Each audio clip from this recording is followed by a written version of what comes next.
You guys have been really showing the love on these videos, so I figured let's just keep it rolling. We're gonna jump in today now because there's been little bits of news for Marvel Spider-Man 2 once again, and I want to see what everybody's thinking over on the Spider-Man subreddit. I mean, with the San Diego Comic-Con announcement and all the information about what that panel is gonna be with Venom and the symbiotes and all that fun stuff, I'm very interested in seeing what's being posted, what the community is saying about the game, and their excitement levels for San Diego Comic-Con. So why don't we go ahead and check out the Spider-Man subreddit and see what people are saying. This right here is actually such an interesting theory. Imagine if Miles uses loud music against Peter to weaken the symbiote during his boss fight. First of all, I like the assumption that there's totally gonna be a Miles versus Peter boss fight while Peter has the symbiote and that we're gonna have to defeat him. And I'm sure we're gonna see at some point or another in Marvel Spider-Man 2 the different vulnerabilities to the symbiote, and one of them, of course, being loud noises. And in Spider-Man Miles Morales, there was a whole big side mission where you're running around trying to find a beat, and I mean, some people didn't really like the beat that ended up coming from that, but I mean, Miles Morales could figure out that these loud noises are what affects the symbiote, and that's what's going to help remove it from Peter. This is incredibly cursed, but if I had to see it, then so do you. Yo, seriously, guys, take the spider oath with me, because come on, like, we gotta not do this for Marvel Spider-Man 2, all right? Enough with the nonsense about the Raimi suit for Spider-Man PS4. That was almost certainly something that they always planned to add, and they gave it to us for free. Let's not bully them for any suits that we want for Spider-Man 2, okay? Especially because there's probably gonna be a Spider-Man 3. If your favorite suit isn't in this game, it's most likely gonna make it into the next one. Okay, so I think I'm starting to understand here that this is a bit of a recurring meme over on the Spider-Man subreddit right now, although that look there is not so bad. This here, though, I'm done.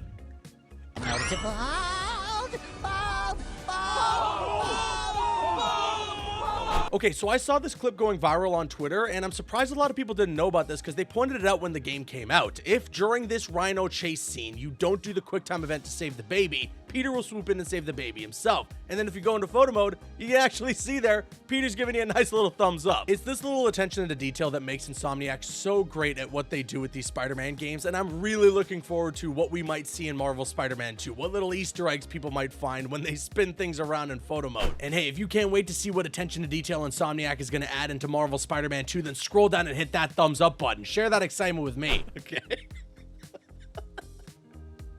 I don't know what to say at this point. Thing is, though, is some of these are pretty good. Like, I do think that if they gave him a bit of a scruffier hairdo, you know, similar to the hair that he had with the original face model, I would like the new face model a lot more. That being said, it's grown on me. I've played Miles Morales enough, and I played the remastered version of the game enough to the point where I don't really recognize the old face as much anymore. I agree that the original face from John Bubniak is better, but I don't mind what they're doing here, and I'm sure it's going to look fantastic in Spider-Man 2. You know, they've had a lot of time to work on this next game, and at the end of the day, they've said that for them, the reason why they made this change was so that they found an actor that fit Yuri Lowenthal's face more, so that they can capture more of his performance. Yuri is the guy always in the mocap suit when they're performing motion capture for the game's cutscenes and stuff like that. So if that's what's going to help enhance it, then so be it. I'm so glad that I found this on the subreddit. I know people love Yuri Lowenthal over on the Spider-Man subreddit, and I knew for a lot of people, myself included, they immediately recognized Yuri Lowenthal's voice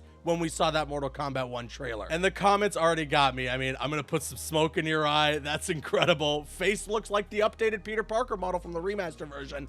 I don't think so. You can only really just see the eyes. It's so weird because a lot of people like to call him Bully Lowenthal right now as a reference, of course, to Bully Maguire from the Spider-Man 3 movie, but then they're using Tobey Maguire quotes to reference Bully Lowenthal, which is very interesting. Okay, so mild spoilers for Across the Spider-Verse if you still haven't seen it yet, but there's been some debates about this portion of the film. You know, we see the Spider-Man 2 model of the advanced suit from the game, and you hear Yuri Lowenthal's voice, and yes, there's a text bubble that says Insomniac Spider-Man of Earth 1048. This person says here, quote unquote, it's a variant, and they said there that it uses the model, it's voiced by Yuri, and literally says Insomniac Spider-Man. And I get for some people they're saying it's a variant because they don't want this to potentially ruin the grounded story in these Spider-Man games. but I agree with this person here that it doesn't really do that. And at the end of the day, it probably will never get referenced at all in the games. I mean, some people even mention that we see the PS4 version of Spider-Man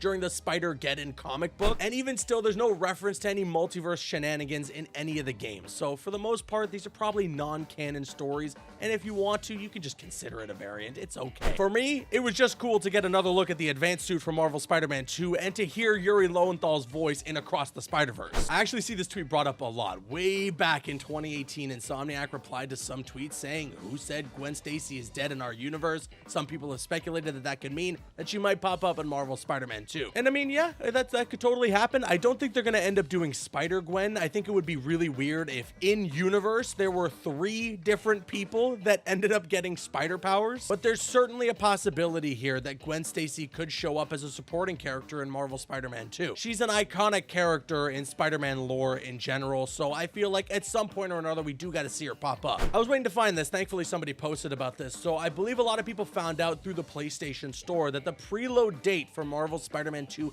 has been revealed for October 13th. Basically what that means is that on October 13th, you can start downloading the game if you pre-ordered digitally or if you got the digital deluxe edition, and then come October 20th or even like midnight on October 19th, you can get ready to go to jump into the game. So that's awesome. I'm glad that we finally got that announced and we know the confirmation of that. Okay. Last one, I promise. This is the last one. I'm not gonna show any more of these. This person says, "Yo, the new swinging gameplay looks awesome." And as you can clearly tell, it's like Marvel Lego game or something like that. And okay, listen, I don't want to disrespect here, all right? For anybody who likes these Lego games, this does look kind of fun. I'm not gonna lie with you. I mean, for the fact that some kids out there get to play these Lego games and play as like 100 different characters in like an open world and be able to free roam around with them, and they all have some sort of new traversal ability between one another, it's pretty cool if you ask me. So I'm pretty sure there's a typo here, but this person says here, "Does anyone want to see Shacker return in Spider-Man 2? I mean, he was on Kraven's tablet, so there is definitely an assumption to be made here